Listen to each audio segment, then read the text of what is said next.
என்னோட பேர் ரமாலக்ஷ்மி ராஜா. நான் டிஏவி ஹையர் செகண்டரி ஸ்கூல் கோபாலபுரத்தில் போஸ்ட் கிராஜுவேட் மேத்ஸ் டீச்சராக ஒரு 10 இயர்ஸ் ஒர்க் பண்ணேன். அதுக்கப்புறமா ரமாஸ்தி ஹைதராபாத் இந்த ரெஸ்டாரண்ட் ஆரம்பித்து இப்போ 21 இயர்ஸாக ரன் பண்ணிகிட்ருக்கேன். ஆரோக்கியத்துக்காக முதல்ல யோகா பண்ண ஆரம்பித்தேன். தண்ணியில் விளையாட ரொம்ப பிடிச்சதுனால தண்ணியில் மிதக்கிறதுக்கு ப்ராக்டிஸ் பண்ணேன். ரெண்டையும் கம்பைன் பண்ணி அக்வா யோகா, நீரில் மிதந்து கொண்டே பண்ணக்கூடிய யோகாவில் இப்போது 3 உலக சாதனைகள் பண்ணியிருக்கிறத மகிழ்ச்சியோடு உங்கள்கிட்ட ஷேர் பண்ணிக்கிறேன். சவால்னு சொல்லும்போது கொஞ்சம் ப்ராக்டிஸ் பண்ணுறதுக்கு டைம் பத்தலை. பட் இருந்தாலும் அதை ரிசர்வ் பண்ணி கொஞ்சம் ஏர்லி மார்னிங் எழுந்து போய் ப்ராக்டிஸ் பண்ண ஆரம்பித்தேன். சப்போர்ட்டு எங்கள் வீட்டில் ஹஸ்பண்ட் சப்போர்ட்டு. அவர் சப்போர்ட் இல்லாமல் கண்டிப்பாக முடியாது. பையன் ரொம்ப என்கரேஜ் பண்ணுவார். ஆக்சுவலாக உலக ரெக்கார்ட் பண்ணுங்கிற எண்ணமே எனக்கு கிடையாது. நான் தண்ணியில் மிதக்கிறத பார்த்துட்டு அவன் கொஞ்சம் கிண்டலாக தான் சொன்னான், என்னம்மா உலக ரெக்கார்ட் பண்ணிடுவோம் இவ்வளோ நேரம் மிதந்துக்கிட்டு இருக்கேன் அப்படின்னு. அதுக்கப்புறம் தான் நான் ரிசர்ச் பண்ண ஆரம்பித்தேன், இது வரைக்கும் யார் மிதந்திருக்கா, எவ்வளோ டைம் பண்ணியிருக்கான்னு. அதுக்கப்புறம் அந்த சாதனையை போக முடியிருச்சிருக்கேன். என்னங்க ட்ரெயினர் யாரும் கிடையாது. ஆமாம். அதாவது விருக்ஷ பத்மாசனன்னு ஒரு யோகா போஸு. அதில் தண்ணியில் எந்த சப்போர்ட்டும் இல்லாமல் தரையை தொடாமல் ஃபஸ்ட்டு அட்டம்ப்டில் 2 hours 50 minutes பண்ணேன். இப்போ லேட்டஸ்ட்டாக செகண்ட் அட்டம் பண்ணும்போது 7 hours அதே ஒரே போஸில் 7 hours தண்ணியில் ஃப்ளோட்டிங் பண்ணிகிட்டு இருந்தேன். அடுத்து இன்னொரு ரெக்கார்டு என்னென்னா 4 hours 41 minutes 19 different type of yoga poses perform பண்ணேன். அதுவும் without any break, without any support. Madam, இப்போ ஸ்விம்மிங் பூலில் யோகா பண்ணுறதுக்கும் பீச்சில் அலையோடு அலையா பண்ணுறதுக்கும் நிறைய வித்தியாசம் உண்டு. அதில் எப்படி பண்ணுறீங்க? கண்டிப்பாக சார். அலையோடு அலையா பண்ணும்போது அது ரிஸ்க்கு நமக்கு. ஸ்விம்மிங் பூல் அப்படி இல்லை, சேஃப்டி. இல்லை, நான் என்ன கேட்குறேன்னா, நீங்கள் இதில் அச்சீவ் பண்ணி உங்களுக்கு ரெக்கார்ட் கொடுத்தாங்க. நான் ஸ்விம்மிங் பூலில் தான் பண்ணேன். ஏன்னா இப்போ நீங்கள் பீச் பக்கத்தில் நிற்கிற மாதிரி ஃபோட்டோ இருக்குது, அதில் ஏதாவது அச்சீவ் பண்ணீங்களா? இல்லை, அது வெறும் ஃபோட்டோவுக்காக தான் அதை கொடுத்தேன். பட் நான் பண்ணது எல்லாமே ஸ்விம்மிங் பூலில் எடுத்தது. இப்போ நிறைய பேர் பெண்களும் சரி ஆண்களும் சரி நீச்சல் போட்டியில் பழகுறாங்க. பீச்சில் எல்லாம் நீச்சல் அதெல்லாம் அதை பிளான் வச்சுருக்கீங்களா? இல்லை, நான் ஸ்விம்மிங்கில் அவ்வளோ கான்சன்ட்ரேட் பண்ணலை. எனக்கு ஸ்விம்மிங் தெரியும், பட் என்னோடய focus yoga floating on the water தான். இப்போ ஏசியானா என்ன, வேர்ல்ட் ரெக்கார்ட்னா ஒரு விஷயம் இருக்குது, ரெண்டுமே மாறுபட்டு வருது. சரிங்களா? அதில் எது வித்தியாசம்? இந்தியா புக் ஆஃப் ரெக்கார்ட்ஸில் என்ன பண்ணுறாங்க, இந்திய லெவலில் யாரெல்லாம் இந்த மாதிரி பண்ணியிருக்கான்னு கம்பேர் பண்ணிவிட்டு நம்ம அவங்க ஆல்ரெடி எக்ஸிஸ்ட் பண்ணுற ரெக்கார்டை தாண்டி நம்ம இன்னும் ஜாஸ்தி பண்ணும்போது நம்ம அவங்கள ஒரு அங்கீகாரம் கொடுக்குறாங்க. வேர்ல்டு ரெக்கார்டில் சேம் கான்செப்ட். வேர்ல்டு லெவலில் இது வரைக்கும் யார் இந்த மாதிரி பண்ணியிருக்கான்னு பார்க்குறாங்க. அவங்க ஆல்ரெடி பண்ண ரெக்கார்டு டயத்தை விட நம்ம ஜாஸ்தி பண்ணும்போது நம்மளை ரெக்கார்டாக ரெகனைஸ் பண்ணுறாங்க. இப்போ உங்களுக்கு முன்னாடி பண்ண ஒரு ரெக்கார்ட் ஹோல்டர் நீங்கள் எவ்வளோ நேரத்தில் அவங்கள பீட் பண்ணுவீங்க? ஆமாம், அவர் இதுக்கு முன்னாடி பண்ணவங்க 1 hour 30 minutes பண்ணியிருந்தாங்க. நான் இப்போ 7 hours பண்ணியிருக்கேன். 5 hours எக்ஸ்ட்ரா பண்ணியிருக்கேன். சரி, இப்போ நிறைய இடத்துல மூக்கு ஆக்சிஜன்லாம் வச்சுப்பாங்க. நீங்கள் நிறைய யூடியூப் பார்த்துருந்தா கூட சரி, நீச்சல் போட்டியில் பழகினாலும் திருப்பி ஆள் மூச்சு அடிச்சிடும். ஸோ அவங்களுக்கு சில பேருக்கு சில டிப்ஸ் தரணும்னா என்ன பண்ணுவீங்க? தண்ணிக்கு உள்ளே நீங்கள் போகும்போது தான் இந்த மூச்சு ப்ராப்ளம்லாம் வருது. என்னோடய கான்செப்டே தண்ணிக்கு மேலே. ஸோ என்னோடய ஃபுல் ஃபேஸ், என்னோடய நோஸ் எல்லாமே தண்ணிக்கு மேலே தான் இருக்குது. ஸோ இதில் ப்ரீத்திங்க்கு எந்த ரிஸ்க்கும் கிடையாது.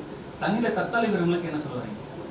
ஒரு வேளை தண்ணியில் மாட்டிக்கிட்டா இல்லை, நம்ம தண்ணி நீங்கள் என்ன சொன்னாலும் இல்லை, நீங்கள் தண்ணிக்குள்ளே இறங்க முன்னாடி கொஞ்சம் பயிற்சிகள்லாம் பண்ணி தண்ணியை உங்களுக்கு ஃப்ரெண்ட் ஆக்கிக்கோங்க. தண்ணி நமக்கு ஒரு ரெஃப்யூஜ்.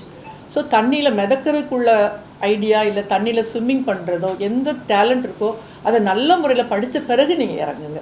இப்போ இருக்கிற முதலமைச்சர் எல்லா பெண்களுக்கும் ஊக்கம் அளிக்கிறாரு. ஏதாவது ஒரு ரெக்கார்ட் பண்ணால் அவங்க நேராக போய் மீட் பண்ணுற மாதிரி இருக்குது. நீங்கள் ஏதாவது ஐடியா இருக்கா? மீட் பண்ணுறதுக்கு வாய்ப்பு கிடைச்சா கண்டிப்பாக சந்தோஷம். அப்ரோச் பண்ண தானே இருக்குது. நீங்கள் இது மாதிரி பண்ணிட்டு தெரிஞ்சாதானே அவங்க கூப்பிடுவாங்க. நீங்கள் அப்ரோச் பண்ண போகிறீங்க. இதான் ஃபஸ்ட்டு ஸ்டெப்பு. அடுத்து என்ன ஸ்டெப் பண்ணலாம்? அமைச்சர் சந்திக்க வாய்ப்பு இருக்கா? அதான் சார், இது ஃபஸ்ட்டு ஸ்டெப்பு. அடுத்தது எனக்கு தெரியல, நான் இவங்களெல்லாம் எப்படி மீட் பண்ணணும், எந்த மாதிரி அப்ரோச் பண்ணணும்னு எனக்கு தெரியாது. தெரிஞ்சுக்கிட்டு வாய்ப்பு கிடைக்கும் போது கண்டிப்பாக மீட் பண்ணுவேன். ஏன்னா எனக்கு என்னோடய மெயின் எய்ம் சீனியர் சிட்டிசனுக்கு ஹெல்த்தி ஏஜிங்க்கு இது ஒரு அவேர்னஸாக இருக்கணும். இளைய தலைமுறைக்கு இது ஆனந்தமாக இருக்கும். எங்களை மாதிரி முதிய தலைமுறைக்கு இது ஒரு அமைதியை கொடுக்குது. இந்த யோகா பண்ணும்போது மசில்ஸ் ரிலாக்ஸ் ஆகுது, பாடியில் ஜாயின்ஸில் எந்த பெயினும் இல்லை. பெயின் இல்லாமல் யோகாவில் கிடைக்கக்கூடிய அதே ஆரோக்கியத்தை மன அமைதியோடு பண்ணுறதுக்கு இது ஒரு நல்ல ஒரு நல்ல ஒரு யோகா பயிற்சி. ஆமாம், இதை வந்து யாருன்னா சொல்லிக் கொடுக்கணும், பசங்களுக்கு சொல்லி கண்டிப்பாக ஆர்வம் இருக்குது. பட் அதுக்கு முன்னாடி நானும் இன்னும் கொஞ்சம் நல்லா நிறைய யோகா போர்சஸ் படிச்சுட்டு அதுக்கப்புறம் கிளாஸ் ஆரம்பிக்கலாம்னு பிளான் பண்ணியிருக்கேன். தமிழ்நாட்டில் வந்து பெண்களுக்கு நிறைய பாதுகாப்பு இருக்குது, சரிங்களா? அதெல்லாம் வந்து புது முதலமைச்சர் வந்திருக்காரு. ஸோ தமிழ்நாட்டில் பெண்கள் பாதுகாப்பு எப்படி இருக்குது? ஏன்னா நீங்கள்லாம் வந்து அச்சீவ் பண்ண பெண்கள், நீங்கள்லாம் சொன்னால் எல்லாரும் கேட்பாங்க, எப்படி இருக்கு? என்னை பொறுத்தவரையில் பாதுகாப்பில் எந்த ப்ராப்ளம் தெரியல சார். பாதுகாப்பாக தான் இருக்குது. பட் மொத்தத்தில் அது எந்த லெவல் இருக்குன்னு சொல்கிற அளவுக்கு எனக்கு நாலேஜ் இல்லை. ஒரு ட்ரைனரே இல்லாமல் நீங்கள் இது பண்ணிருக்கீங்க. யோகா வந்து நான் படித்தேன் சார், கிளாஸஸ்க்கெலாம் போய் யோகா படித்தேன். பட் தண்ணியில் மிதக்கிறது எனக்கு ஒரு பேஷனாக இருந்தது. ஸோ அந்த யோகாவில் நான் பண்ண மூச்சு பயிற்சியெல்லாம் கொஞ்சம் கம்பைன் பண்ணி ரிலாக்ஸ்டாக தண்ணியில் மிதக்க ட்ரை பண்ணி பார்த்தேன். முதல்ல கொஞ்சம் முடியலை, அப்புறம் போக போக பயிற்சி பண்ண எனக்கு தண்ணியில் மிதக்க ரொம்ப எளிமையாக இருந்தது. ஒன்ஸ் நான் தண்ணியில் நல்லா ஸ்டெடியாக மிதக்க ஆரம்பித்து அதுக்கப்புறமா ஏன் நம்ம நிலத்தில் படுத்துகிட்டே பண்ணுற யோகாலாம் நம்ம தண்ணியில் படுத்துட்டு பண்ணக்கூடாதுன்னு ட்ரை பண்ணும்போது எனக்கு எளிமையாக இருந்தது. ஃபார் எக்ஸாம்பிள் பத்மாசனம் நான் தரையில் பண்ணும்போது கொஞ்சம் கஷ்டப்பட்டு பண்ணுவேன். அதே இது என்னால் தண்ணியில் பண்ணும்போது ரொம்ப எளிமையாக பண்ண முடியாது. வாட்டர் எனக்கு சப்போர்ட் பண்ணிச்சு. ஆண்கள் இல்லாமல் பெண்கள் வந்து மேலே ஏற முடியாது. உங்கள் வீட்டுக்காரர் வந்து எவ்வளோ நேரம் வெளியே நிற்பார் நீங்கள் யோகா பண்ணும்போது? இல்லை, என்ன ஸ்விம்மிங் பூலில் விட்டுட்டு அது வாக்கிங் போவார். காஸ்டியூம்ஸ் பற்றி சொல்லுங்கள். இந்த காஸ்டியூம் போட்டாலே மேலே மிதக்கிற மாதிரி இல்லை சார், ஒரு சிலவங்க அது மாதிரி நினைப்பாங்களா? அதை பற்றி இல்லை சார், இது வந்து ஒன்லி ஸ்விம்மிங் ட்ரெஸ் தான். அதாவது ஸ்விம் பண்ணுறவங்க போடுற அதே ட்ரெஸ்ஸை தான் நான் போட்டு பண்ணுறேன். ஏன்னா அந்த ட்ரெஸ் போடுறதுனால நீ மேலே மிதக்கிற அந்த மாதிரி கிடையாது. ஏன்னா நம்ம நார்மல் ட்ரெஸ் போட்டு ஸ்விம்மிங் பூல் இறங்க முடியாது. ஸ்விம்மிங் பூலில் சில ரூல்ஸ் இருக்குது. ஸோ அவங்க ரூல்ஸ் படி ஸ்விம்மிங்க்கு என்ன காஸ்டியூம்ஸ் இருக்கோ அதை போட்டுட்டு தான் நம்ம ஸ்விம்மிங் பூலுக்கு இறங்க. ஏஷியா புக் ரெக்கார்டு இது பண்ணியிருக்கீங்க, ட்ரைனர் இல்லாமல் நீங்களே வந்து இது பண்ணியிருக்கீங்க. அவங்க ஒத்துக்குனாங்களா அந்த இதுக்குள்ள? இல்லை சார், 2 விட்னஸ் அவங்க ரூல்ஸ் கொடுப்பாங்க சார். அந்த ரூல்ஸை ஃபாலோ பண்ணி நம்ம எல்லாம் செய்து நம்ம அனுப்பும்போது அவங்க வந்து அதை அக்செப்ட் பண்ணுறாங்க. அடுத்த இலக்கு கின்னஸ் ரெக்கார்ட் சார். ஒரு 24 hours கிராஸ் பண்ணணும்னு ப்ராக்டிஸ் பண்ணிகிட்டு இருக்கேன். ஒன்ஸ் 24 hours கிராஸ் பண்ணோன்னா I will apply for Guinness records. உங்கள் எல்லாருக்கும் எனக்கு இதை இன்ட்ரடியூஸ் பண்ணுறதுக்கு ஒரு வாய்ப்பு கொடுத்ததுக்கு எல்லாருக்கும் ரொம்ப நன்றி. என்னோட கோலெல்லாம் நான் அச்சீவ் பண்ணும்போது நீங்கள் தான் என்னோட ஃபஸ்ட்டு படிக்கல்லாம் இருப்பீங்க. ரொம்ப நன்றி. இது இன்டர்நேஷ்னல் புக் ஆஃப் ரெக்கார்ட்ஸோட வேர்ல்டு ரெக்கார்டுக்குள்ள அங்கீகாரம்.